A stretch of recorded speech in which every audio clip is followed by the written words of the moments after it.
thank you very much. Thank you. And I think you might recognize my wife. Her picture is on that cookbook. Anybody see that cookbook this year? Well, thank you very much. What a delightful crowd. And, you know, sometimes they say, boy, that was a good speech. I said, no, that was a good crowd. that makes all the difference in the world. You know, we talk about, and AJ mentioned, you know, one of 3 tickets out, which is obviously true, and one of 2 that can actually run a national campaign and raise the money. But there's nobody else that have people like you working hard and enthusiastic and believe in something.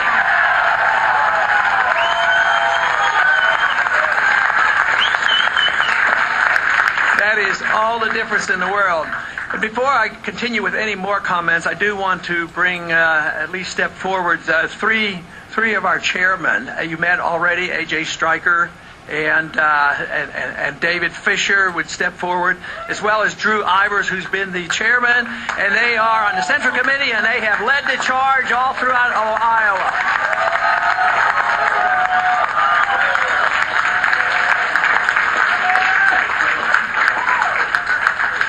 But all I can think about in tough campaigns and all the hard work is the work you people do. It is unbelievable, the energy you have and the effort that you have made. But what makes me feel good about it is you're doing it because you believe in something. That is what's worthwhile.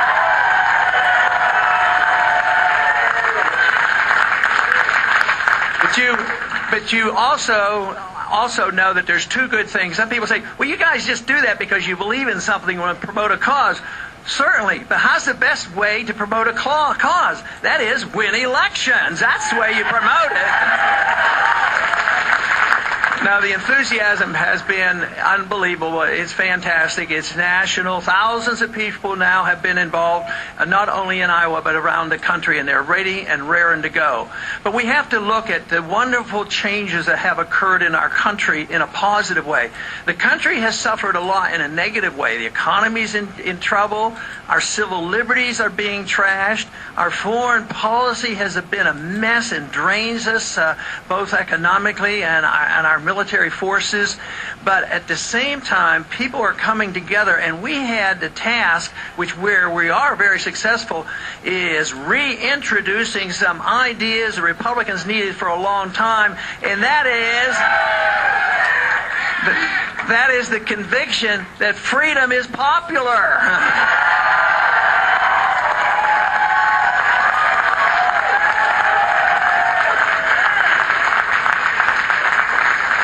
But once again, we have had a fantastic showing for this cause and challenging people, not the status quo that we have been putting up with for decades after decade, but challenge them and saying, you know, let's challenge them. Let's go back to this real old-fashioned idea, this very dangerous idea. Let's obey the Constitution.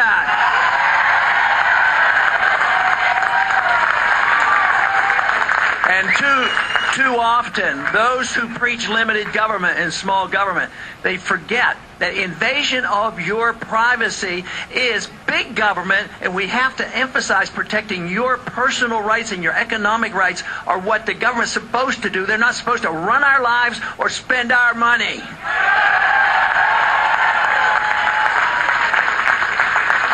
And also, along those lines, what we have introduced with so much enthusiasm, I hear it so often from so many volunteers. The other day, somebody came up to me, and he was refreshing my memory because he knew I knew the statement because I've said it. Back in the old days, in the early 70s, Nixon said, we're all Keynesians now, which meant that even the Republicans, they accepted liberal economics. He says, I'm waiting for the day when we can say we're all Austrians now.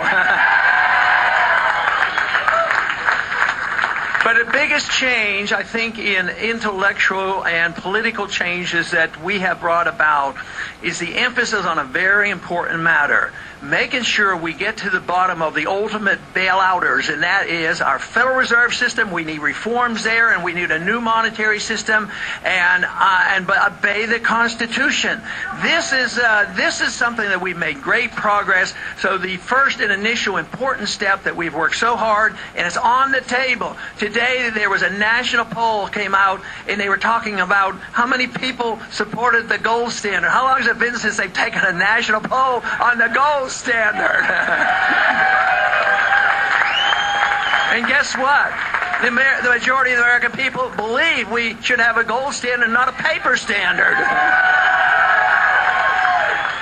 But also the great strides that we have made has been really on the foreign policy. The fact that we can once again talk in Republican circles and make it credible, talking about what Eisenhower said, to beware of the military-industrial complex. Talk about the old days when Robert Taft, Mr. Republican, said that we shouldn't be engaged in these entangling alliances. He believed what the founders taught us. He didn't even want to be in NATO. We certainly don't need NATO and the UN to tell us when to go to war. But we have seen a great difference. The majority of the American people are behind us on this whole war effort. They're tired of the war. Costs too much money. Too many people get killed. Too many people get injured. Too many people get sick.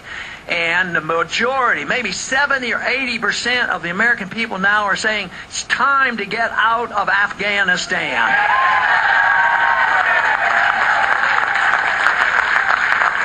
So those are the issues. Those are the issues that we have brought front and center. They're out there. They're not going to go away. And we have tremendous opportunity to continue this momentum. It won't be long that there's going to be an election up in New Hampshire. And believe me, this momentum is going to continue. And this movement is going to continue. And we are going to keep scoring, just as we have tonight.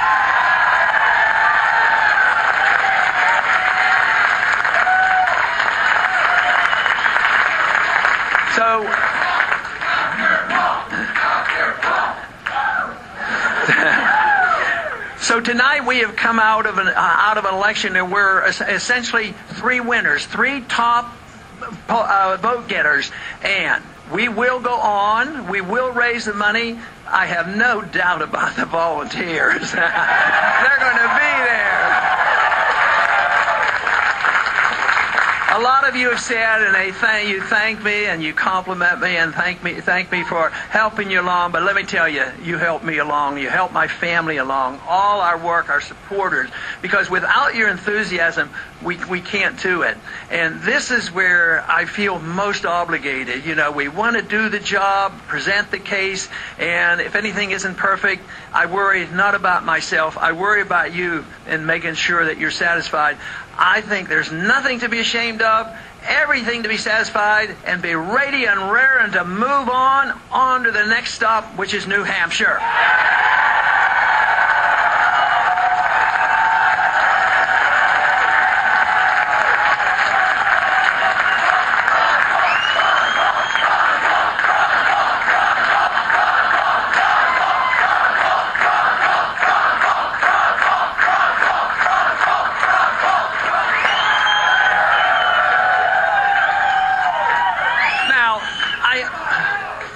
I have another speaker, a special guest tonight. He's been with us this evening. Matter of fact, he's been with us in our campaign for quite a few years. And you may have met him because he's been around here this evening. But I'd like him to come out and say a few words. He's been serving in the military for 10 years. And Texas Congressman Ron Paul will finish third in the Iowa caucuses. He said in this speech that they made great strides on foreign policy. Many of them